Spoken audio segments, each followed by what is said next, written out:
Hello everyone, this is Anshu and welcome you all to revision classes.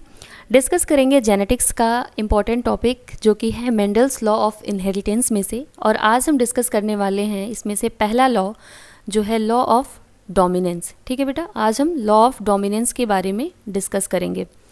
चलिए, इस law को पढ़ने से पहले थोड़ा सा हम मेंडल के बारे में भी जान लेते हैं, क्योंकि क्वेश्चंस इससे भी पूछे जाते हैं कि इन्होंने वर्क कब किया था, किस प्लांट पे किया था, तो थोड़ा सा इनके बारे में भी जानते हैं। तो सबसे पहले देखिए, ये जो ग्रेगर जॉन मेंडल हैं ये ऑस्ट्रिया के मॉन्क थे। यहाँ पे आपको थोड़ा सा ध्यान देना होगा, ऑस्ट्रिया मैंने बोला है, ऑस्ट्रेलिया नहीं है ये। तो ऑस्ट्रिया के एक मॉन्क थे, मॉन्क से प्रीस्ट से आप इसको समझ सकते हो। काम किस पे किया इन्होंने? तो इन्होंने गार्डन पी पे काम किया था, जिसको कि बोलते हैं पाइसम सेटाइवम। गार्डन पी पे वर्क किया, पी के उन्होंने कुछ कैरेक्टर्स को लिए और उसी को बेस बना के क्रॉस कराया, और क्रॉसिंग के बाद उन्होंने पूरा अपना कुछ लॉ पोस्टुलेट किए, जिसको आगे चल के साइंटिस्ट लॉ बनाएंगे। अब देखिए, इन्होंने जो ये वर्क किया था या एक्सपेरिमेंट किया था, उसका ईयर इंपॉर्टेंट है। ये पूछा जाता है कि किस ईयर में इन्होंने वर्क किया और किस ईयर में इन्होंने अपने वर्क को पब्लिश किया था। ये उनके पब्लिकेशन की डेट है। ठीक है, तो वर्क का ईयर है बेटा 1856 से लेकर इन्होंने 1863 तक इन्होंने पूरा गार्डन पी पे काम किया। देखिए कितने 7 साल तक आई थिंक इन्होंने पूरा काम किया है। और ये काम करने के बाद जब वो एक नतीजे पे पहुंच गए तो उसको 1865 में 1865 में एक जर्नल में क्या किया, पब्लिश किया। बट दैट टाइम उतना टेक्नोलॉजी भी डेवलप नहीं था, और जिस जर्नल का उन्होंने यूज़ किया था पब्लिकेशन के लिए वो भी इतना ज़्यादा सबके बीच में फेमस नहीं था। दैट इज़ वाई इनके वर्क को इतना रिकॉग्निशन नहीं मिला। और इतने 1865 में पब्लिकेशन के बावजूद 1900 में 3 साइंटिस्ट थे जिन्होंने अलग अलग काम कर रहे थे और इन्होंने अलग अलग इनके पत्रिकाओं को पढ़ा, और इस जर्नल को पढ़ने के बाद जो भी इन्होंने मेंडल ने पोस्टुलेट दिया था उस पे ये काम किए, और काम करने के बाद वो एक नतीजे पे पहुँचे और 3 लॉज बनाए, जिसको हम मेंडल्स के लॉ के नाम के बारे में जानते हैं। और ये जो तीनों लॉज हम पढ़ते हैं उसको पूरे अच्छे तरीके से जिसने एक साथ किया था उसको कार्ल कोरेंस है वो। बट अगर बोला जाए कि मेंडल्स वर्क को 1900 में किसने रिकॉग्निशन दिलाया था, तो वो उसमें हम तीनों साइंटिस्ट के नाम पढ़ेंगे, Carl Correns, de Vries and Tschermak. ठीक है बेटा, इनके नाम बहुत इंपॉर्टेंट है, ये आपको पढ़ना है, ईयर याद करना है किस पे इन्होंने वर्क किया था, एंड ये कहाँ के मॉन्क थे। ठीक है, अब हम चलते हैं अपने लॉ पे जो कि है लॉ ऑफ डोमिनेंस। देखिए, लॉ ऑफ डोमिनेंस का यहाँ पे थोड़ा सा डेफिनेशन मैंने लिख दिया है। अब डेफिनेशन के बेसिस पे ही समझते हैं बेटा। लिखा है when two homologous individual. Homologous का मतलब क्या है, इनके जो एलील होंगे वो सिमिलर टाइप के होंगे। ये हर एक जो टर्मिनोलॉजी यहाँ यूज की गई है उसको हम एक सेपरेट वीडियो में देख चुके हैं। आप प्लेलिस्ट में जाइएगा जेनेटिक्स के, वहाँ आपको सारे के सारे टर्मिनोलॉजी से रिलेटेड वीडियोस मिल जाएंगे। तो यहाँ पे हम देख रहे हैं कि जब 2 होमोलॉगस इंडिविजुअल को, जिनके पास एक या एक से अधिक कंट्रास्टिंग कैरेक्टर हैं, उनको क्रॉस कराया जाता है, तो जो भी कैरेक्टर F1 जनरेशन में अपीयर होता है वो कौन सा कैरेक्टर होता है बेटा? वो होता है डोमिनेंट कैरेक्टर। और कल भी हमने देखा था कल के वीडियो में कि डोमिनेंट कैरेक्टर कौन है, जो अपने आप को हमेशा F1 जनरेशन में रिप्रेजेंट करेगा, चाहे वो मोनो हाइब्रिड क्रॉस हो या डाई हाइब्रिड क्रॉस हो। हमेशा हमने देखा था जो F1 जनरेशन में एक्सप्रेस कर रहा था वो था डोमिनेंट कैरेक्टर, और जो F1 जनरेशन में अपने आप को एक्सप्रेस नहीं कर पाता है, अपीयर नहीं होता है, वो होता है रेसेसिव कैरेक्टर। इसी को मेंडल ने बोला लॉ ऑफ डोमिनेंस, या फिर हिंदी में बोलते हैं इसको प्रभाविता का नियम। कौन प्रभावी लक्षण है? तो जो अपने आप को पहले जनरेशन में F1 जनरेशन में क्या कर रहा है, अपीयर कर रहा है, एक्सप्रेस करा रहा है। अब देखिए इसका यूज कैसे किया जाता है। तो इसका यूज किया जाता है क्या एक्सप्लेन करने के लिए? ये एक्सप्लेन करने के लिए कि केवल जो पेरेंटल कैरेक्टर्स हैं उसमें F1 जनरेशन में वही एक्सप्रेस हो रहा है जो कि डोमिनेंट है। तो यहाँ पे हम ये निकाल सकते हैं कि कौन सा अपना डोमिनेंट कैरेक्टर है। कैसे निकालोगे बेटा? क्योंकि जो डोमिनेंट होगा वो F1 जनरेशन में ज़रूर अपना शो होगा। अब चलिए इसको हम क्रॉस करके देखते हैं कि अगर हम क्रॉस कराएं तो कैसे समझेंगे कि कौन डोमिनेंट है और कौन रेसेसिव है। यहाँ पे चलिए बेटा हम समझने की कोशिश करते हैं। चलो हम सोचो यहाँ पे जो पेरेंट्स हैं उनमें हम एक पेरेंट को ले रहे हैं होमोजाइगस या फिर होमोलोगस ले लो, होमोलोगस क्रोमोसोम्स हैं, तो यहाँ पे होमोजाइगस मैं लिख दे रही हूँ, जस्ट वेट। एक है होमोजाइगस टॉल प्लांट। अगर होमोजाइगस टॉल है तो इसका एलील कैसे आप दिखाओगे, पूरा टीटी से। इसका क्रॉस कराओ आप होमोलॉगस ड्वार्फ से। अगर ये होमोलॉगस ड्वार्फ है बेटा, तो इसका हमने क्या देखा था कि इसका एलील जो होगा या फिर जो जीनोटाइप होगा वो कैसा होगा, स्मॉल टी स्मॉल टी। तो ये होमोलॉगस टॉल या फिर जो ड्वार्फ देख रहे हो, ये इसका फिनोटिपिक कैरेक्टर है। बाहर से देख के हम बता रहे हैं कि ये प्लांट लंबा है, ये छोटा है, फिनोटाइप हो गया। जैसे ही मैंने टी लिख दिया या फिर कैपिटल स्मॉल टी लिखा, ये इसके जीन को रिप्रेजेंट कर रहा है, तो ये इसका जीनोटाइप हो जाएगा। अब देखो ये बनाएगा गैमीट, गैमीट लिख दें यहाँ पे।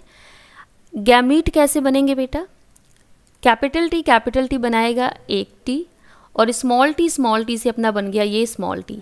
गैमीट अपने हमेशा हैप्लॉयड होते हैं, ये भी हमें याद है, और ये जो पेरेंट्स होते हैं वो डिप्लॉयड हैं, क्योंकि 2 सेट ऑफ क्रोमोसोम प्रेजेंट है इसके में।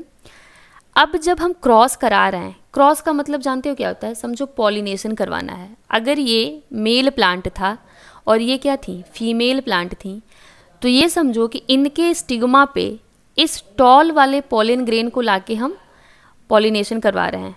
तो यही पॉलिनेशन को ही क्रॉस बोला गया है। पॉलिनेशन के बाद ही रिप्रोडक्शन होगा। जब आप पॉलिनेशन या क्रॉस करवाओगे तो क्या प्रोडक्ट मिलेगा, ये टी और ये टी आपस में जब मल्टीप्लाई होंगे तो ये हम लोगों को मिलेगा। अब देखो ये होमोलॉगस है कि हेट्रोजाइगस है बेटा, बताओ मुझे, ये कैसा है, ये है हेटेरोजाइगस, ठीक है। हेटेरोजाइगस को अब क्या बोलोगे, अब इसका अगर फिनोटाइप देखो, हमने जीनोटाइप के बेसिस पे हेट्रोजाइगस बताया है, मगर अगर हम इसको फिनोटाइप देखें तो ये कैसा होगा, टॉल होगा ना। क्यों लंबा होगा, क्योंकि कोई भी अगर हमको एक कैपिटल टी दिख जाए, ये कहीं पे भी जब प्रेजेंट रहता है तो अपने आप को एक्सप्रेस करवाता है, और स्मॉल लेटर वाले रेसेसिव को हमेशा ये दबा देता है। तो हमने देखा कि एक कैपिटल टी यहाँ प्रेजेंट है, इट मीन्स कि यहाँ पे एक डोमिनेंट एलिल है और वो अपना डोमिनेंट कैरेक्टर यहाँ जरूर शो कराएगा। दैट इज़ वाई हम बोलते हैं कि जो F1 जनरेशन आता है, F1 जनरेशन में हमेशा डोमिनेंट कैरेक्टर ही शो होता है। देख लिया कैसे, यहाँ पे हमने टॉल प्लांट देखा। अब इस टॉल प्लांट का आप F2 जनरेशन में चलिए देखिए क्या होता है। F2 जनरेशन को हम नेक्स्ट स्लाइड में देखते हैं कि कैसे पढ़ना है हमको। चलिए ध्यान दीजिए, यहाँ पे आपने देखा था बेटा F1 जनरेशन में क्या आया था, F1 जनरेशन में आया था अपना कैपिटल टी स्मॉल टी, जो कि था हेट्रोजाइगस, और यहाँ पे ये था फिनोटाइप इसका कैसा था कि ये टॉल था, फिनोटाइप में ये टॉल था। तो टॉल था तो हमने ये देखा कि ये किसको रिप्रेजेंट कर रहा है, डोमिनेंट कैरेक्टर को रिप्रेजेंट कर रहा है ना, डोमिनेंट एलील अपने आप को रिप्रेजेंट करा रहा है यहाँ पे। अब इसकी करा दो आप सेल्फिंग। सेल्फिंग का मतलब समझते हो, इसी के जैसे एक और प्लांट से इसका क्या करा दो, पॉलिनेशन करवा दो। अब पॉलिनेशन जब हम करवाएंगे तो हमने आपको बताया था इसमें से भी अब अपने कितने बनेंगे, 2 गैमीट, एक ये वाला टी बनेगा, एक स्मॉल वाला टी यहाँ बनेगा। सेम इनके पास भी 2 गैमीट बनेंगे, एक ये वाले टी और एक यहाँ पे स्मॉल वाला टी। अब चलिए हम इनका कराते हैं आपस में फ्यूजन, वो भी पुनेट स्क्वायर के हेल्प से।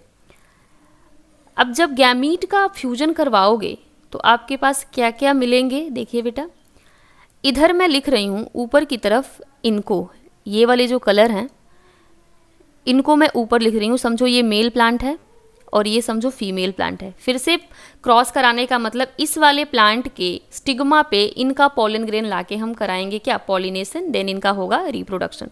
तो इधर मैं लिख रही हूँ मेल वाले को, इधर मैं लिख रही हूँ फीमेल वाले को, ठीक है बेटा। चलिए यहाँ पे हो जाएगा कैपिटल टी और ये वाला स्मॉल टी कहाँ आ जाएगा, यहाँ पे आ जाएगा। सेम कंडीशन इनका देखो, कैपिटल टी यहाँ पे लिखो और ये जो स्मॉल टी आया है बेटा वो आ जाएगा यहाँ पे, क्रॉस कराया जाए। ये वाला टी जब इनके साथ क्रॉस करेगा तो क्या बनाएगा, capital T capital T. Similar ये वाला टी जब इसके साथ क्रॉस करेगा तो ये बनाएगा कैपिटल टी और स्मॉल टी। फिर से इनका भी ऐसे ही होगा, ये वाला टी इसके साथ जब क्रॉस करेगा तो बनाएगा कैपिटल टी स्मॉल टी। फिर से इनका अब इसके साथ जब आप कराओगे क्रॉस तो क्या प्रोडक्ट बनेगा, स्मॉल टी स्मॉल टी। ये कौन सा जनरेशन है बेटा अपना, ये है F2 जनरेशन, क्योंकि F1 के प्रोडक्ट से ही सेल्फिंग करा के हम आए हैं F2 जनरेशन पे। ठीक है, अब यहाँ पे हम देखेंगे बेटा कि रेशियो कैसा होगा। देखने में जो F2 जनरेशन के प्लांट हैं वो देखने में कैसे होंगे और उनका जीनोटाइप का रेशियो कैसा होगा। तो देखिए फिनोटाइप अगर हम निकालें इनका, तो देखो देखने में जहाँ कहीं भी आपको कैपिटल T दिख जाए तो वो प्लांट हमेशा लंबा ही होगा। क्यों? क्योंकि लंबा होना या हाइट का जो जीन है वो डोमिनेंट जीन है। तो यहाँ पे देखो कहाँ कहाँ पे आपको कैपिटल T दिखाई दे रहा है। देखिए यहाँ पे कैपिटल T है, यहाँ पे भी कैपिटल T है और यहाँ पे भी कैपिटल T है। तो जब फिनोटाइप निकालोगे तो आपको दिखाई देगा टॉल प्लांट कितने होंगे बेटा, 3 हो जाएंगे ना।